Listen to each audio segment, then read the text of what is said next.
Narasaraopet MP Rayapati Sambasivarao ఆయన సోదరుడు మాజీ ఎమ్మెల్సీ శ్రీనివాస్ స్వగ్రామాన్ని దత్తత తీసుకున్నారు. అమరావతి మండలంలోని సొంతూరు ఉంగుటూరును అభివృద్ధి చేయాలని సంకల్పించారు. గ్రామంలో పర్యటించి గ్రామస్తులతో భేటీ నిర్వహించి సమస్యలు తెలుసుకున్నారు. ఈ కార్యక్రమంలో పెదకూరపాడు ఎమ్మెల్యే కొమ్మాలపాటి శ్రీధర్ పాల్గొన్నారు. గ్రామాభివృద్ధికి సహకరిస్తానని ఎమ్మెల్యే హామీ ఇచ్చారు. శానిటేషన్ ఇంపార్టెంట్, మురుక్కాలువలు అదేవిధంగా ఇళ్లకు సంబంధించినటువంటి లెట్రిన్స్ నిర్మించుకునే వాడుకోవాలి. అయితే చాలా మంది ఆ లెట్రిన్స్ వాడకుండా వాటిని ఏదో స్టోర్ రూమ్ లాగా అట్లా వాడుతున్న పరిస్థితి.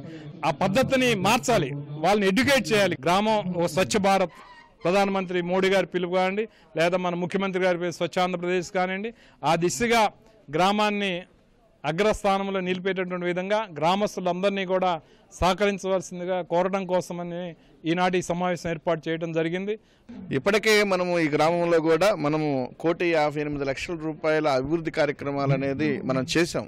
ఈ అంతర్గత రోడ్లు కానివ్వండి, ఈ రోడ్లు కానివ్వండి చేయడం కూడా జరిగింది. అదేవిధంగా గ్రీన్ ఉంగుటూరుగా తీర్చిదిద్దాలనేది ఒక ఆలోచన. డ్రైనేజ్ వ్యవస్థను ఏ విధంగా పరిష్కరించాలి, ఇవన్నీ అధికారులతో మాట్లాడి తప్పనిసరిగా ఈ ఉంగుటూరు గ్రామాన్ని ఆదర్శ గ్రామంగా తీసుకెళ్ళడానికి గ్రామ పెద్దల సహకారంతో, అదేవిధంగా ప్రభుత్వ సహకారంతో, ఎంపీ గారి సహకారంతో ముందుకెళ్తాం.